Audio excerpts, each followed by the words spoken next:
లోక్సభ ఫలితాలు వచ్చేసినాయి. దాదాపుగా ఇటు కాంగ్రెస్ తెలంగాణకు సంబంధించి కాంగ్రెస్ 8, బీజేపీ 8 రెండు పంచుకున్నాయి. యాజ్ యూజువల్గా ఎంఐఎం 1 గెలిచేసింది. ఇక్కడ ఒక ఇంట్రెస్టింగ్ విషయం ఏంటంటే పార్టీ మారిన వాళ్ళందరూ గెలిచారా, ఓడారా?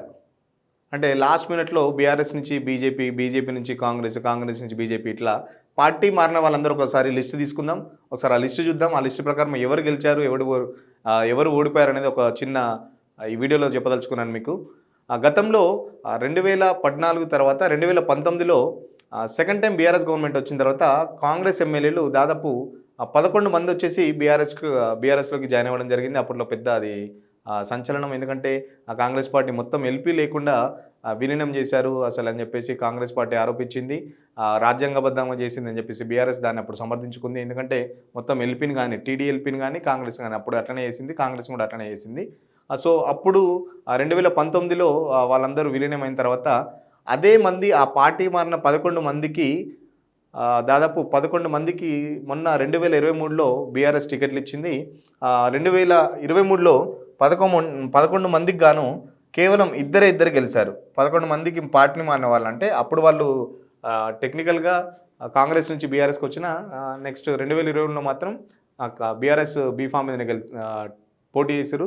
బట్ దాంట్లో 11 మందికి దాంట్లో చూస్తే టికెట్ ఇస్తే దాంట్లో కేవలం 2 మాత్రమే గెలిచారు. దాంట్లో ఒకరు ఎల్బీనగర్ నుంచి సుధీర్ రెడ్డి, సబితా ఇంద్రెడ్డి, వీళ్ళిద్దరు మాత్రమే గెలిచారు. మిగతా 9 మంది ఓడిపోయారు. అంటే ఇప్పుడు అది అసెంబ్లీ ఎలక్షన్ సంబంధించి. ఇప్పుడు లేటెస్ట్గా లోక్సభకు సంబంధించి బీఆర్ఎస్ నుంచి చివరి నిమిషంలో కాంగ్రెస్కి వచ్చిన వాళ్ళు దానం నాగేందర్, ఈయన ఖైరతాబాద్ ఎమ్మెల్యే. ఇంకొకరు రంజిత్ రెడ్డి, ఆయన ఆల్రెడీ చేవెళ్ళ సిట్టింగ్ ఎంపీ. ఇంకొకరు పట్నం సునీత మహేందర్ రెడ్డి. వీళ్ళు చివరి నిమిషంలో బీఆర్ఎస్ నుంచి కాంగ్రెస్కి వచ్చారు. దానం నాగేందర్ అయితే ఖైరతాబాద్ ఆల్రెడీ ఎమ్మెల్యే 4 నెలల కిందనే గెలిచిండు.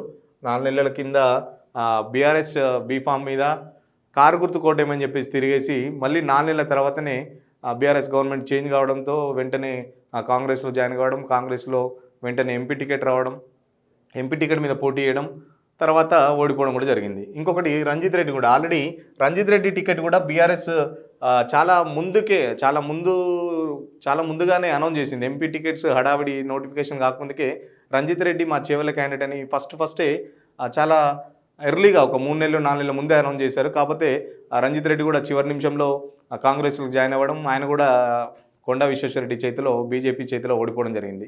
ఇంకొకరు పట్నం సునీత మహేందర్ రెడ్డి కూడా దాదాపు లాస్ట్ సునీత మహేందర్ రెడ్డి కూడా చివరి నిమిషంలో ఎమ్మెల్సీ వేసి అతనికి మంత్రి పదవి కూడా ఇచ్చాడు కేసీఆర్. బట్ మళ్ళీ కాంగ్రెస్ అంటే టీఆర్ఎస్ ఓడిపోవడము, బీఆర్ఎస్ ఓడిపోయిన తర్వాత మళ్ళీ కాంగ్రెస్కి రావడం, కాంగ్రెస్లో ఇతను వీళ్ళ భార్యకు మల్కాజ్గిరి నుంచి టికెట్ ఇప్పించుకున్నాడు. మల్కాజ్గిరిలో వాళ్ళు ఇష్టంగానే పోటీ చేశారు. బట్ మల్కాజ్గిరిలో పోటీ చేయడం జరిగింది. అక్కడ ఈటల రాజేందర్ చేతిలో ఓడిపోవడం జరిగింది. ఇంకొకటి ఇప్పుడు బీఆర్ఎస్ నుండి సేమ్ ఇట్లనే ఇప్పుడు వీళ్ళంతా బీఆర్ఎస్ నుండి కాంగ్రెస్ పోయిన వాళ్ళ లిస్టు. ఇది బీఆర్ఎస్ నుండి బీజేపీ పోయిన వాళ్ళు. ఆరూరు రమేష్, ఇతను వరంగల్, ఇతను ఓడిపోయాడు.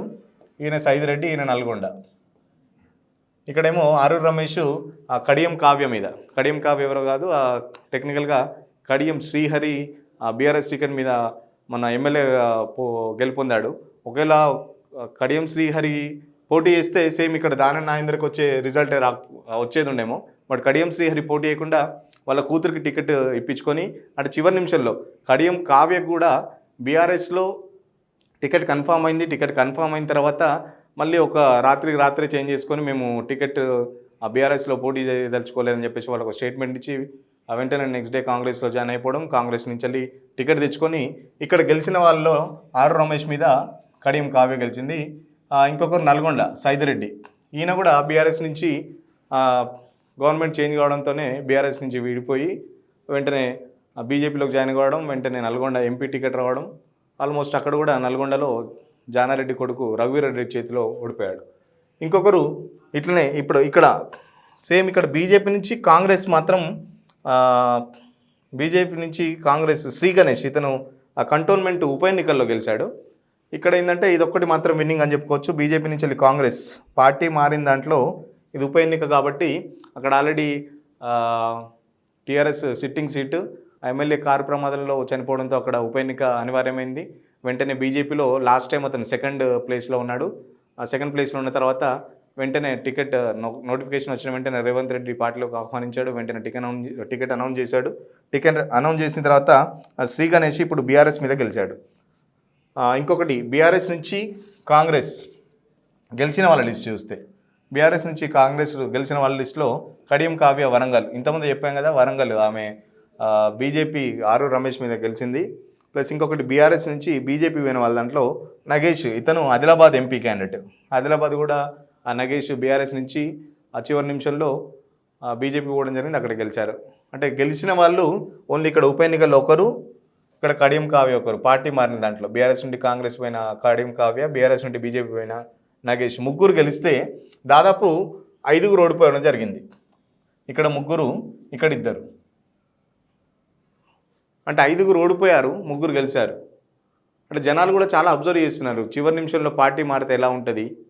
ఎందుకంటే ఒకసారి ఒక పార్టీ మీద గుర్తు గెలిచి మళ్ళీ ఇంకో పార్టీలో మారడం, లేకపోతే అక్కడ అభ్యర్థిని చూస్తున్నారా లేకపోతే పార్టీని చూస్తున్నారా అనేది జనాలు కూడా చాలా జనాల ఆలోచన ఎలా ఉంటుంది అనేది కూడా రాజకీయ నాయకులు కూడా అంతు పట్టలేకుండా ఉన్నది. ఎందుకు వాళ్ళు కూడా అంచనా వేయలేకుండా పోతున్నారు. ఎందుకంటే రాజకీయ నాయకుల భవితవ్యం ఏందనేది ఓటర్లు ఓటు రూపంలోనే తెలియజేస్తారు కాబట్టి. ఎందుకంటే పార్టీ మారితే కంపల్సరీ వాళ్లకు ఓటమి అనేది చూపెడతామనేది ఓటర్లు కొన్ని ఈ ఎలక్షన్స్లో కొన్ని చూపెట్టారని చెప్పొచ్చు. చూద్దాం, ఇవన్నీ చూసి కనీసం పార్టీ మారే నాయకులు కొద్దిగా అయినా మారతారేమో అని ఆశిద్దాం.